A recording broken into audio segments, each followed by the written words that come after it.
Muito bem, agora sim, senhoras e senhores, vamos com a participação toda especial, esse serviço de utilidade pública aqui através do rádio com os advogados. Doutor Paulo, boa tarde, seja bem-vindo. Tudo bem, doutor Paulo? Boa tarde, Oliveira, boa tarde a todos os ouvintes da Mauá FM, né? Uma grande satisfação de poder estar aqui mais uma vez e fazer esse serviço de utilidade pública. Vamos receber o boa tarde do doutor Leandro. Doutor Leandro, seja bem-vindo. Tudo bem, doutor? Tudo bom, Oliveira? Boa tarde a todos. É um prazer estar aqui e responder as perguntas. Vamos lá, vamos com as perguntas, né?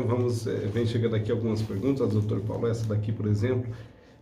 Meu tio veio a falecer recentemente. Ele tinha um filho de criação que foi pego desde criança, atualmente maior de idade. Mesmo não sendo filho biológico, ele sempre foi tratado como filho, doutor Paulo. Será que não daria para tentar uma pensão por morte? Olha, filho de criação, Oliveira, a gente sempre tem que entender que não é aquele filho que é o filho adotivo.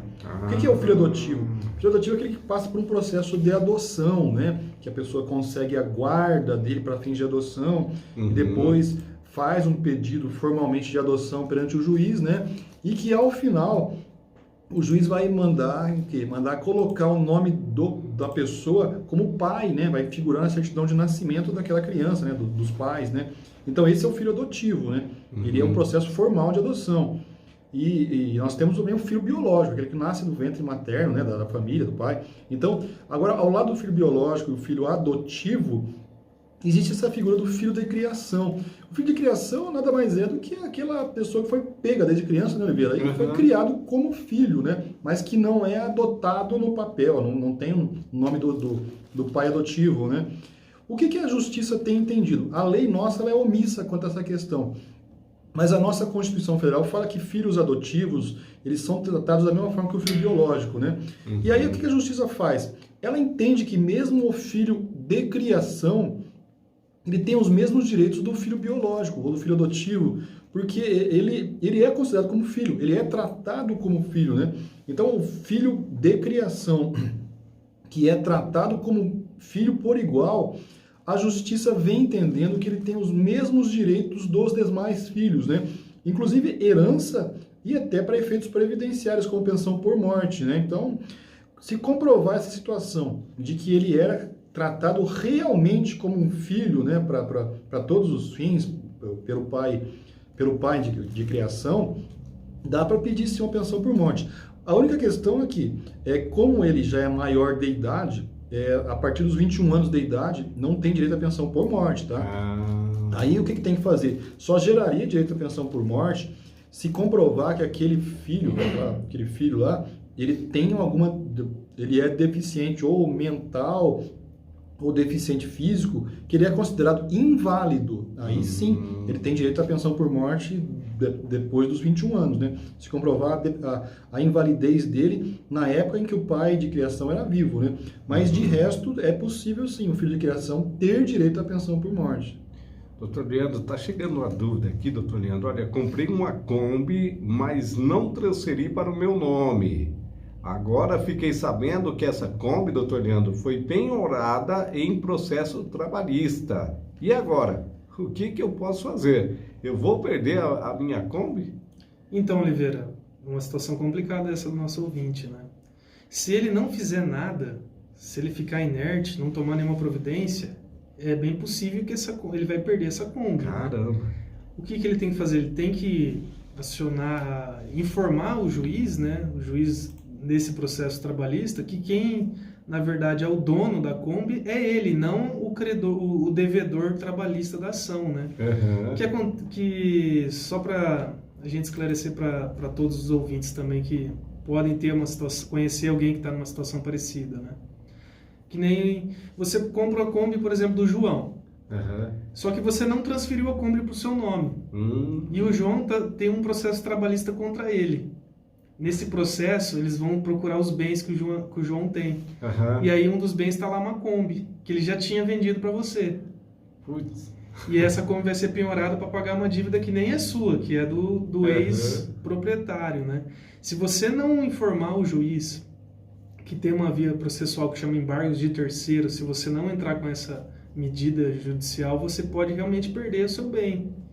Porque embora não esteja transferido no seu nome, você tem direito sobre ele e você tem que informar, você tem que ir atrás de resolver essa situação. Então, o que a gente indicaria para o nosso ouvinte é procurar um advogado especialista nessa área para que ele possa resolver a situação dele.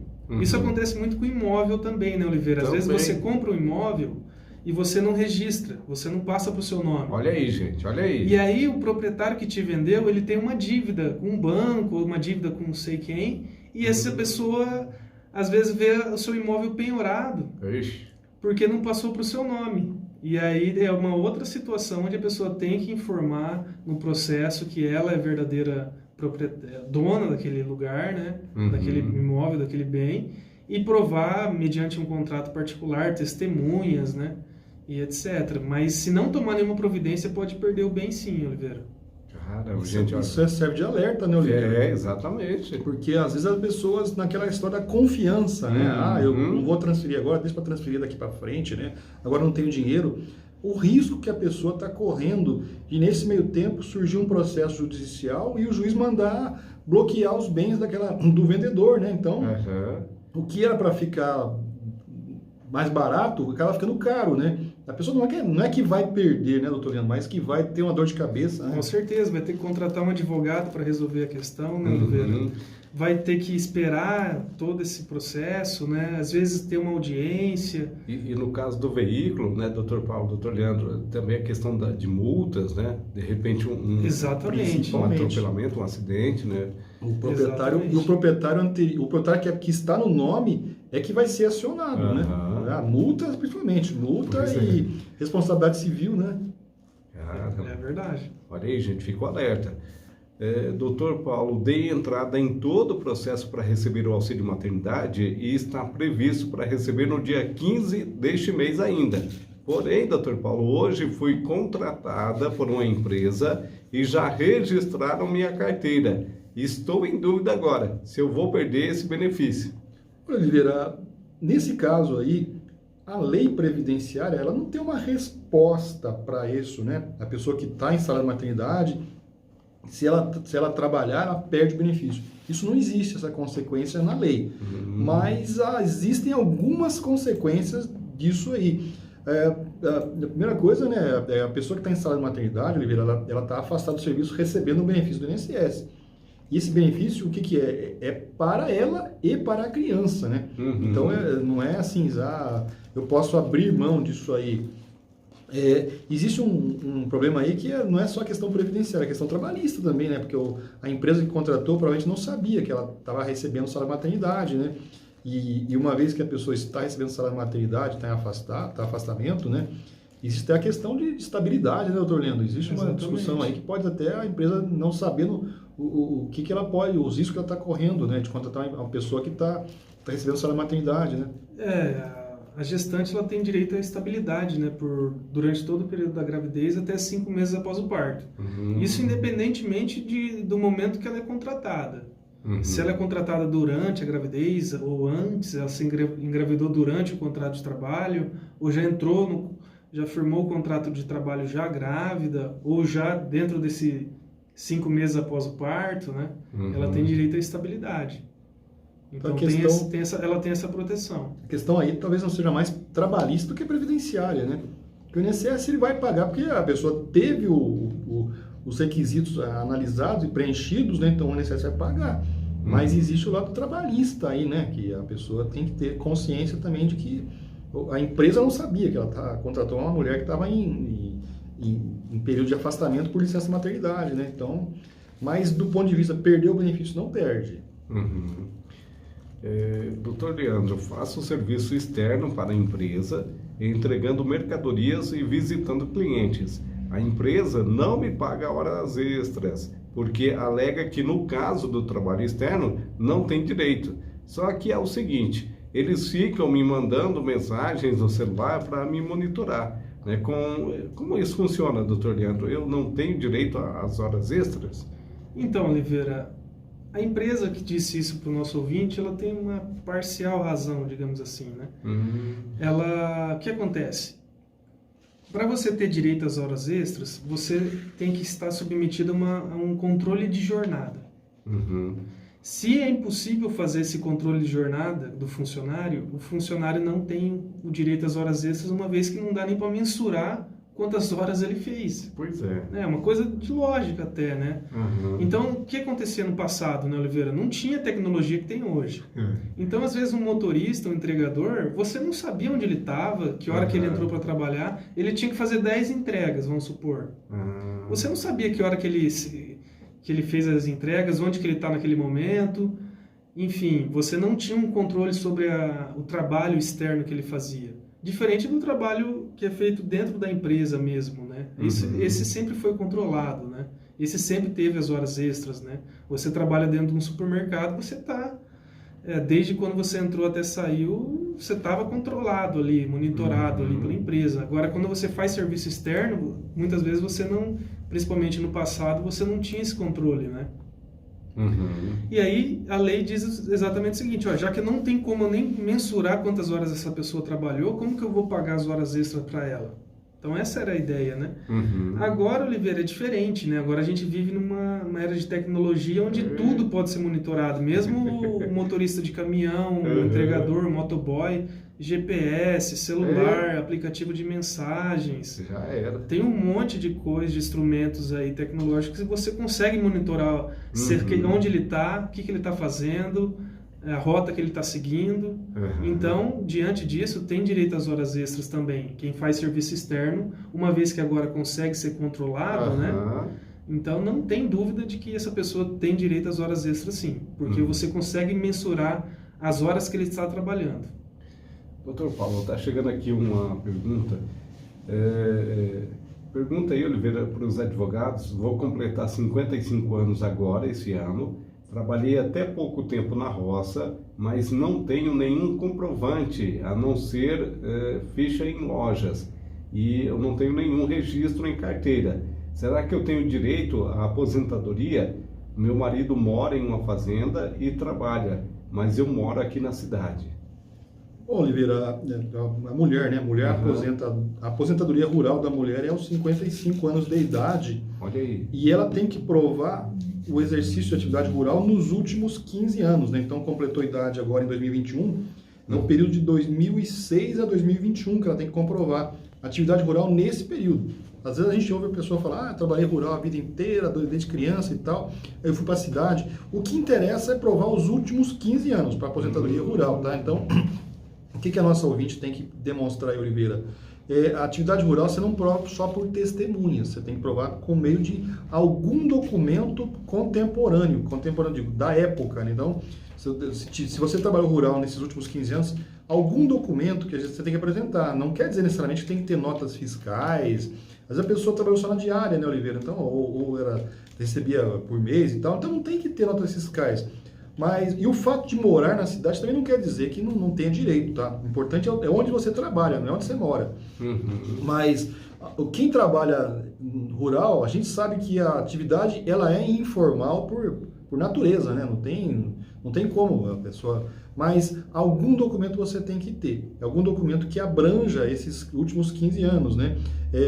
Então é comum nesses casos aí o que a gente faz, documento público, por exemplo, declaração da Justiça Eleitoral onde conste a sua profissão. Quando você fez o seu recadastramento biométrico na Justiça Eleitoral, certeza que você deve ter colocado sua profissão. É que tem mulher que às vezes coloca lá dolar ou doméstica, né, e tal, mas tem que verificar, isso é fácil de verificar. Se tiver lá lavrador, é um documento que tem força probatória. Às vezes a pessoa também teve filhos que se casaram nos últimos 15 anos. Certidão de casamento dos filhos, onde tem a profissão dos pais, tem valor legal. A pessoa às vezes fez uma carteira de identidade, né? Estava velha a carteira, ela foi lá e renovou a carteira de trabalho, a carteira de identidade. Lá vai ter também, no Instituto de Identificação do Paraná, a pessoa obrigatoriamente tem que se qualificar. Então, é só pedir uma certidão e eles fornecem. Então, tem uma série de lugares que você mesmo não tendo na tua carteira de trabalho, não tendo registro na carteira, não tendo nota fiscal, não tendo... imóvel rural no seu nome, você pode provar por outros meios, né? Então, não tem necessariamente falar que não tem prova. Agora, essas provas que a gente fala assim, cadastro no comércio. O cadastro no comércio é um documento que tem um valor, mas ele não tem um valor por si só, ele tem que estar juntado com outros documentos. Ficha no postinho de saúde, também tem valor. Cadastro lá para fim de recebimento de Bolsa Família, também tem um valor tremendo, porque lá vai estar a profissão da pessoa e é um documento oficial. Então tem uma série de documentos, Oliveira, que a pessoa que trabalhou rural, ela tem como provar. E uma coisa importante também, né? Os documentos do marido, eles são extensíveis para a esposa. Então, onde o marido está com o lavrador, geralmente usa para provar para a esposa também rural. Olha aí, gente. Então, documento do familiar serve para outro, né? Do mesmo grupo familiar. Lógico, ela vai ter que provar que ela trabalha rural. Então, existem documentos, não dá para a gente fazer uma entrevista com a pessoa, a gente sabe geralmente se a pessoa vai conseguir ou não esses documentos. Doutor Paulo, doutor Leandro, está chegando uma pergunta aqui, estão perguntando sobre benefícios do INSS poderão ser pedidos no cartório? Isso a gente chegou a dar uma... Então, a gente viu essa notícia, né, Oliveira? Uma notícia bem recente, né? Tem esse projeto piloto, né? Entre a Associação dos Registradores com o INSS. A Noreg, né? É uma coisa nova, a gente não sabe de fato como vai funcionar ainda, né, Oliveira? O que a gente viu é que vai se limitar a questão do salário e maternidade, né, que é o cartório que faz a certidão de nascimento, e a questão também da pensão por morte, por ser o cartório que faz a certidão de óbito, né? Então, esses dois benefícios apenas, né? Então, o cartório, acredito que a pedido da pessoa, pode dar entrada, um novo canal de acesso aí do INSS, né? Através do cartório, né? O que a gente tem imaginando é isso, Oliveira. O INSS hoje, se você quer dar entrada com um pedido de salário maternidade, né, pensão por morte, qualquer benefício, se você tem um celular na mão ou um computador do lado, você faz isso, né? Então, o INSS fez um convênio com os cartórios, né? Que eles vão ter mais uma possibilidade, geralmente por ocasião do quê? Da hora que a pessoa vai fazer a certidão de nascimento do filho, né?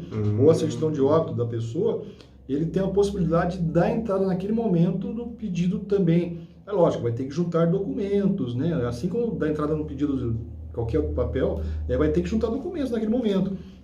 Então é um projeto piloto, quer dizer que eles estão tentando ver se vai ser viável isso aí. Se der certo, vai ser daqui para frente mais um canal, né? Mas é uma tentativa. Acredito que tudo é válido, né, Oliveira? Porque hoje em dia a gente não quer ficar dependendo só de um canal para poder fazer esse tipo de requerimento, né? E quanto mais possibilidade... E o cartório, o ruim do cartório, né, é que assim, a pessoa que está lá, ela não tem conhecimento dos requisitos, né, dos benefícios, né? Então tem que passar por um treinamento para entender como funciona, até para poder orientar na hora do segurado, né, se é viável ou não fazer esse pedido. Tá chegando mais uma dúvida aqui, estou querendo saber se a viúva de quem faleceu devido a complicações da Covid-19 tem direito à pensão por morte vitalícia? Olha, a Covid-19, né, o grande mal dos últimos anos, né, Oliveira, os últimos 2 anos, né, a quantidade de pessoas que a gente conhece, né, familiares, né, amigos, né, que todo mundo perdeu, né, aí. O que existe de concreto na legislação? Em termos de previdência, não tem nada de diferente, tá? A pessoa que falece de Covid-19 ou a pessoa que falece de qualquer outra doença, os direitos são os mesmos, tá? Então não muda. Faleceu por Covid ou faleceu por qualquer outra doença, o que acontece? Pode ser que aconteça, né, Oliveira? A pensão por morte, ela para o cônjuge, para o viúvo, né? Para a viúva, ele tem uns requisitos que você tem que demonstrar na hora que você vai pedir a pensão por morte. Primeira coisa, tem que ter pelo menos 2 anos de casamento ou união estável. E tem que provar que o segurado falecido, ele tinha pelo menos 18 contribuições. Uma vez demonstrado isso, aí a pessoa, para ter direito, daí a pessoa que vai ter o direito da pensão por morte, ela passa por ainda a questão de análise de quanto tempo ela vai receber. Isso vai depender da idade da viúva, né? Até os 22 anos são 3 anos só que ela recebe a pensão por morte, né? E aí vai aumentando gradativamente. A partir dos 44 anos, a pensão passa a ser vitalícia. Então, essa é a regra de qualquer pensão por morte. Existe o quê? Existe uma exceção que é no caso de você não precisar provar nem 18 meses de contribuição, nem 2 anos de casamento, quando o segurado falece em razão de acidente, tá? Um acidente de trânsito, né? A pessoa estava viajando, se acidentou lá e morreu. Esse acidente, a lei fala que nesse caso você não precisa provar os 2 anos de casamento, nem 18 meses de contribuição. Aí tem direito à pensão, só vai analisar a questão da faixa etária da viúva, né? Então, esse acidente, a lei considera o acidente, tanto o acidente normal como o acidente de trabalho e a doença resultante do trabalho. Então, quando você contrai uma doença no trabalho, ela também se equipara para essa finalidade, de você não precisar provar 2 anos de casamento, nem 18 meses de recolhimento. Então, significa que é o seguinte, se ficar comprovado que aquela pessoa faleceu devido a complicações da Covid, que ela contraiu no ambiente de trabalho, né? Que é uma coisa muito difícil de comprovar, acredito que não é tão fácil de comprovar, né? Onde você contraiu a Covid, né? Tem tanto lugar que a pessoa podia ter contraído, mas se ficar comprovado que foi no ambiente de trabalho, ela não precisa provar esses 18 meses de contribuição, nem 2 anos de casamento, tá? Aí a pensão só vai se sujeitar à regra do tempo de duração conforme a faixa etária da viúva. Doutor Leandro, falando em acidente, eu bati o carro durante o trajeto da minha casa ao trabalho. A culpa do acidente foi minha, mas agora vou precisar ficar afastado do serviço por 3 meses. Quando eu tiver alta e voltar ao trabalho, eles vão poder me mandar embora? Então, Oliveira, nesse caso específico do nosso ouvinte aqui, ele disse que estava no trajeto casa-trabalho, né? E bateu o carro. E a culpa dele. E a culpa é dele. Mesmo a culpa sendo dele, Oliveira, para fins de estabilidade, não tem é inócuo essa questão de você discutir se a culpa foi de quem. Isso não tem importância. Porque para ser acidente de trabalho, basta o quê? Você tiver um afastamento superior a 15 dias, né, decorrente de uma lesão ou uma doença relacionada ao seu trabalho. O seu ambiente de trabalho. Se essa lesão, se essa doença, quem é o culpado dessa...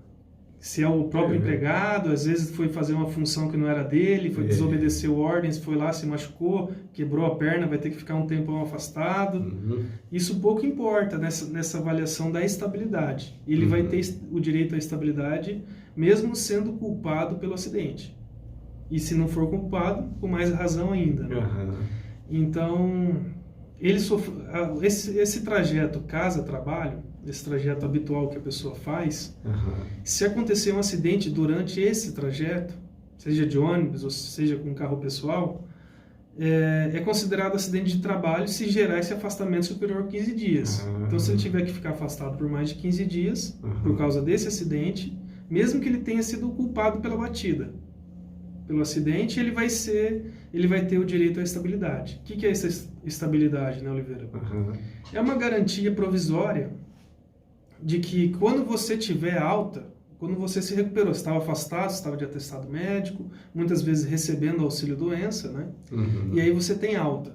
E aí você vai retornar ao seu trabalho, à empresa, né? Quando você retorna, para evitar aquele constrangimento de que, olha, eles vão mandar eu embora, eu estava muito tempo afastado, existe esse período de estabilidade que a lei garante. Olha, ele vai ficar na empresa por mais 12 meses, estimulando o emprego, a continuação do emprego daquela pessoa, né? Até passar todo esse constrangimento do afastamento, com 12 meses a pessoa trabalhando bem normalmente, muitas vezes ela continua por mais tempo na empresa, né? Então tem essa estabilidade de 12 meses a partir do momento que você retorna ao seu trabalho. Se você não conseguir, decorrente do acidente, você sofreu uma lesão, muitas vezes você não consegue fazer o que você fazia antes, né? A empresa tem que te colocar numa outra função daí, se você não conseguir exercer a função habitual que você tinha, né? Além das repercussões previdenciárias, você pode ter direito a um auxílio acidente, caso você tenha uma sequela permanente, né? Ou se você, muitas vezes o INSS te dá alta, só que o seu médico diz que você ainda não está apto para voltar a trabalhar. Aí você tem que discutir na justiça, fazer uma nova perícia. Então tem toda uma situação que cada caso a gente teria que avaliar. Doutor Paulo, está chegando aqui mais uma dúvida. Minha tia é aposentada por invalidez e recebe, inclusive, o adicional de 25%. pois só tem 10% da visão. O pai dela, que era aposentado, faleceu. Será que a minha tia, como filha inválida, não teria direito à pensão do pai que ajudava financeiramente? Olha, Oliveira, falando assim, na teoria, né? Na teoria, uma situação como essa, né? Em que o pai ajudava sua filha financeiramente, né? O pai, a filha maior de idade, né? Que era inválida, era ajudada pelo pai. A justiça tem entendido que é possível, sim, a concessão de uma pensão por morte, mesmo que aquela pessoa que vai ser a beneficiária, ela já recebesse uma aposentadoria por invalidez. Então, não é o fato da pessoa receber um benefício de aposentadoria por invalidez que vai impedir ela de ter direito a uma pensão por morte, mesmo sendo maior de idade, né? O que tem que ficar demonstrado aí é o seguinte, que aquela pessoa, mesmo sendo aposentada, ela ainda assim dependia financeiramente do pai, né? O pai a ajudava de alguma forma, né? E não é uma ajuda esporádica, tem que ser uma ajuda, uma contribuição mensal, por razão que ela não teria condições de com aquele valor que ela recebe se sustentar. Então, se for demonstrado que o pai contribuía, né, habitualmente, né, ajudava para ela financeiramente, ela é considerada dependente inválida, né? Sempre lembrando o seguinte, quando você tem filhos até 21 anos, a mera condição de filho já é o suficiente para ter direito à pensão por morte. Passou dos 21 anos de idade, o filho tem que demonstrar o quê? Que ele dependia financeiramente dos pais, além da condição de inválido, né? E a dependência financeira, né? Então, tem que provar a dependência financeira para ter direito à pensão por morte quando a pessoa se torna maior de idade, né? Ficou inválido e morando com os pais, tem direito à pensão por morte, mas tem que demonstrar. Então, a dependência não é presumida, ela tem que ser comprovada nesse caso. Bom, 13h06, chegamos ao final do nosso programa. Quero agradecer imensamente você pela sua sintonia aqui na nossa 87,9. Esse serviço de utilidade pública aqui através do rádio é com os advogados, Dr. Paulo. Dr. Paulo, muito obrigado, que Deus abençoe por tirar as dúvidas dos nossos ouvintes. A gente que agradece a oportunidade de estar aqui mais uma vez, Oliveira. Até a próxima. Dr. Leandro, obrigado. Obrigado você pelo convite, Oliveira. Até a próxima. E atenção aí, gente, os advogados, o Dr. Paulo e o Dr. Leandro vão dar um tempinho aqui nas dependências da rádio. Você pode vir aqui e conversar diretamente com eles, tá? Até umas 2h30, 3 horas, o Dr. Paulo e o Dr. Leandro vão estar por aqui te aguardando, viu? Não fica aí com a sua dúvida, não. Se você tem alguma dúvida, né, a respeito de direito trabalhista e também previdenciário, venha para cá, tá? E tire a sua dúvida, tá? Não fica com a dúvida aí não, até para você dar sequência aí, né, na sua vida. Então tá aí, gente, obrigado, que Deus abençoe a todos. A gente volta amanhã, se o bom Deus assim nos permitir,